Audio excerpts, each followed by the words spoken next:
پہلے وقتوں میں ازدواجی محبت کی گہرائی کا اندازہ زوجین کی ایک دوسرے سے لاتعلقی سے لگایا جاتا تھا۔ جو فریقین دن بھر سب کے سامنے ایک دوسرے سے دور دور اور لاتعلق رہتے تھے، پھر ان کی ہی تعداد اولاد میں سب سے زیادہ طوفانی اور جلانی پائی جاتی تھی۔ ہمارے رشتے کے ایک پھپھو سے مارے بچپن کے ہم نے پوچھ ہی لیا کہ آپ کے میاں باہر سے آئے ہیں اور آپ سے ملے تک نہیں۔ باقی سب سے تو یوں بغل گیر ہوئے ہیں جیسے کبھی کے بچھڑے اب جا کر ملے۔ منہ دوپٹے میں چھپا کر بولی، دھار ہے۔ تب سمجھ نہ آنے والی نظروں سے ہم نے کافی دیر انہیں ٹٹولا، مگر بات ادھر سے ادھر کر گئی۔ جتنی پرانی شادی کی تصاویر ہیں اٹھا کر دیکھ لیں، دلہن کے ساتھ دلہے کی آنکھیں بھی یوں بند ملیں گی جیسے آنکھیں بند کر لینے سے کبوتر بلی کا سامنا کرنے سے بچ جائے گا۔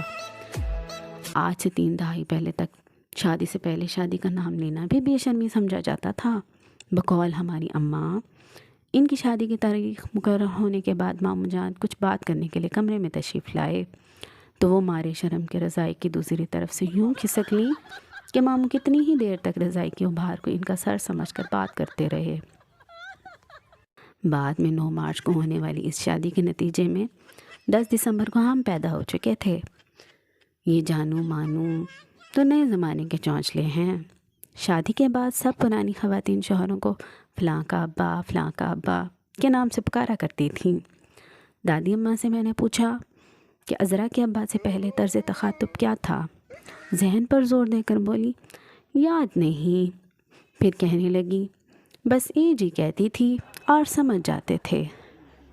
انتہائی کوئی سادہ زمانے تھے۔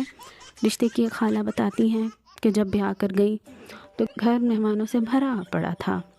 غضب خدا کا، نتیجتاً ساس کی چارپائی کمرہ سہاگ میں بچھا دی گئی اور سونے سے پہلے مجمع کے سامنے زبان دے کر سوئیں کہ کمر موڑ کر پیچھے کی طرف نہ دیکھیں گی۔